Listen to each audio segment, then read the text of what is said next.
Bonjour et bienvenue sur Geek de France. Je vous propose aujourd'hui de découvrir brièvement avec moi la tablette Easy Pro Elite de EVI. Cette tablette se positionne dans la gamme Easy Pro de la marque. C'est un modèle qui se destine plus aux entreprises et qui se veut plus puissant que son prédécesseur, la Easy Pro classique. On garde les organes qui ont fait le succès de la précédente tablette. Donc on est sur de l'écran en 9,7 pouces, toujours en format 4 tiers. Je vous disais, c'est plus destiné à un usage professionnel. Si on met les deux, donc ça c'est la Easy Pro classique et la Easy Pro Elite, l'une à côté de l'autre, on va retrouver tout de suite une cohérence dans l'ensemble. L'arrière en aluminium, la profusion de connectiques, la forme de l'écran, etc. Par contre, une fois qu'on creuse un petit peu, on s'aperçoit que EVI a tout à fait renouvelé le contenu de la tablette, ce que l'on va voir ensemble. Alors, on va s'arrêter dans un premier temps sur le design. Pour distinguer la Easy Pro Elite de la Easy Pro classique, EVI a fait le pari de la rendre blanche, pourquoi pas. Après tout, Apple l'a fait avant lui. On retrouve toujours à l'arrière une coque en aluminium assez solide.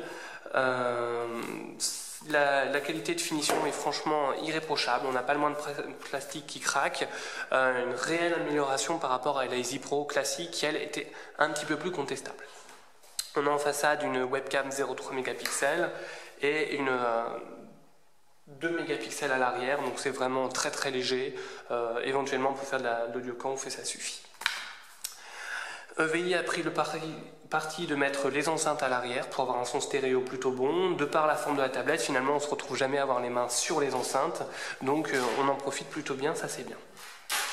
Là encore on retrouve ce qui avait fait la force de la Easy Pro classique, c'est-à-dire on a énormément de connectiques, on a un port host sur lequel on va pouvoir brancher ses clés USB, mais même un clavier si besoin est, ou une souris. On va avoir un port micro SD ici pour pouvoir étendre la capacité de stockage de 32 Go supplémentaires, sachant qu'on a un SSD interne de 16 Go. Une prise USB pour se brancher sur l'ordinateur, une prise jack, une prise d'alimentation. On se retrouve avec le chargeur classique 5 volts qu'on a avec les tablettes chinoises en général. Et 4 boutons. Deux boutons pour le volume, un bouton de retour arrière et un bouton de verrouillage. Donc la petite particularité, c'est le retour arrière qu'on retrouve en général pas sur les tablettes puisqu'il existe en tactile. Pour le reste, on est sur du classique. Là où c'est bien, c'est que finalement en introduisant le bouton arrière, EVI fait machine arrière puisque c'est la Easy Pro. Les boutons de volume par défaut ont cette action de retour arrière. Là on retrouve des boutons de volume qui ont vraiment leur fonction de bouton de volume, c'est plutôt appréciable. En termes de capacité matérielle, c'est une tablette qui est en écran Retina. Alors c'est de l'IPS Retina, c'est loin d'être le plus brillant que j'ai eu l'occasion d'avoir entre les mains, mais qui offre une résolution de 1536 sur 2048 pixels. C'est un écran capacitif 10 pouces. À la limite, pour moi, le défaut de cette tablette, c'est cet écran. Le gain par rapport à un IPS classique n'est pas énorme. La fluidité, alors je ne sais pas si on va bien le voir, mais est du fait pas nécessairement au rendez-vous. Donc c'est là que la tablette pêche pour moi. À côté de ça, on est sur un processeur quad-core, c'est du Allwinner A31, c'est du 4 x 1,2 GHz, appuyé par un processeur graphique PowerVR, c'est le 544 MP2, donc c'est à peu près les capacités matérielles qu'on avait sur une PlayStation 2.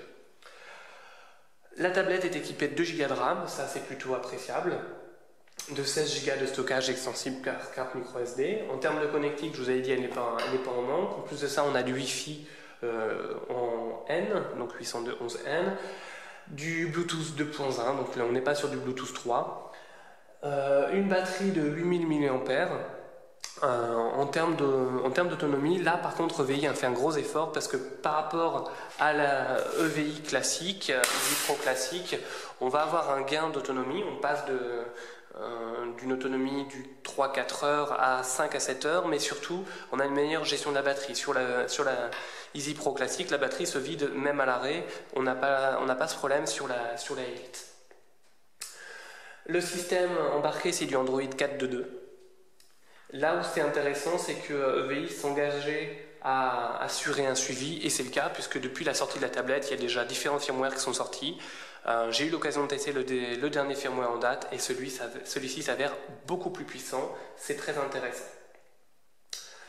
De même pour le Wi-Fi, bien finalement le Wi-Fi est un des gros talons d'Achille de la Easy Pro, mais ce problème n'est plus rencontré sur la Easy Pro Elite puisqu'on se retrouve avec une autonomie, une capacité Wi-Fi beaucoup plus importante malgré l'arrière en alu.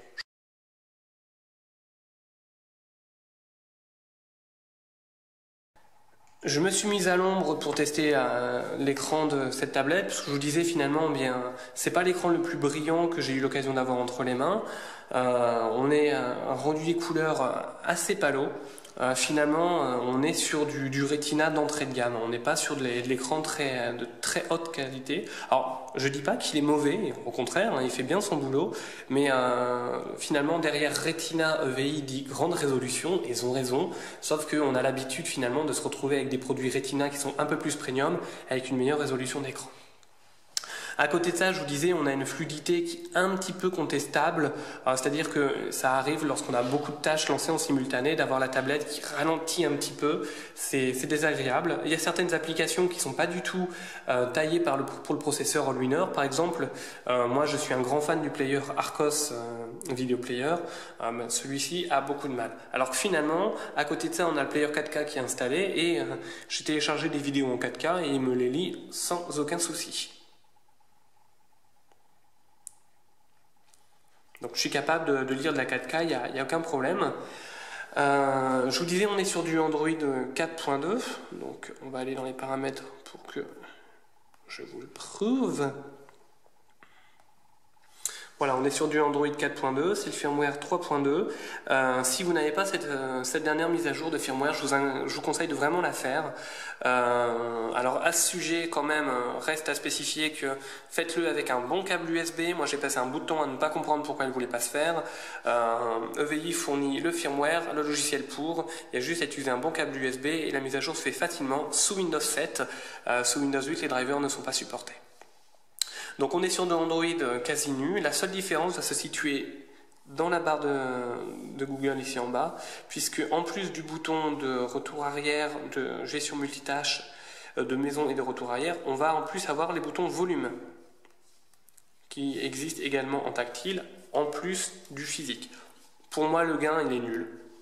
Ça n'apporte rien, mais c'est un petit plus qui peut intéresser d'autres.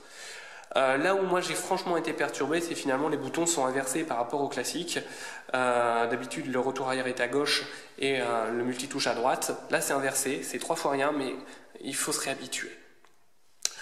Globalement, le processeur quad-core est taillé pour un usage plus professionnel. La tablette peut être équipée de Céline, la suite bureautique de EVI, donc finalement pour tout ce qui est usage professionnel, elle s'y prête très bien, l'écran est grand, l'écran est bien taillé, le processeur suffit amplement.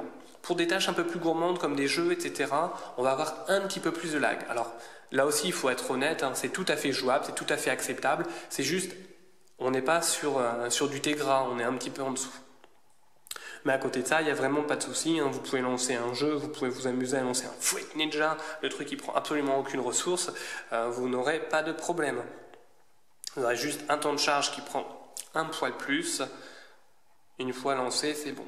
L'écran qui n'est pas le plus réactif est très suffisant pour cet usage. Voilà. Bon, après, hein, c'est franchement pas parlant parce que c'est franchement pas le jeu le plus gourmand. Voilà. L'écran est capacitif 10 points, donc on peut s'amuser à faire différentes choses avec, on ne va pas avoir de souci avec le pitch to zoom, etc. Les webcams sont pour moi purement anecdotiques parce que franchement catastrophiques comme tous les produits de cette gamme, hein, de toute façon. C'est pas la faute à EVI en la circonstance, mais on ne peut pas avoir un produit qui ne coûte que 250 € avec un quad-core et un écran Retina et à côté de ça une webcam de haute qualité. Donc ça franchement je leur en veux pas, c'est du classique. On a également un GPS intégré. Pour moi, ça ne sert à rien parce que je ne me vois pas mettre une tablette en GPS en 10 pouces, mais pourquoi pas.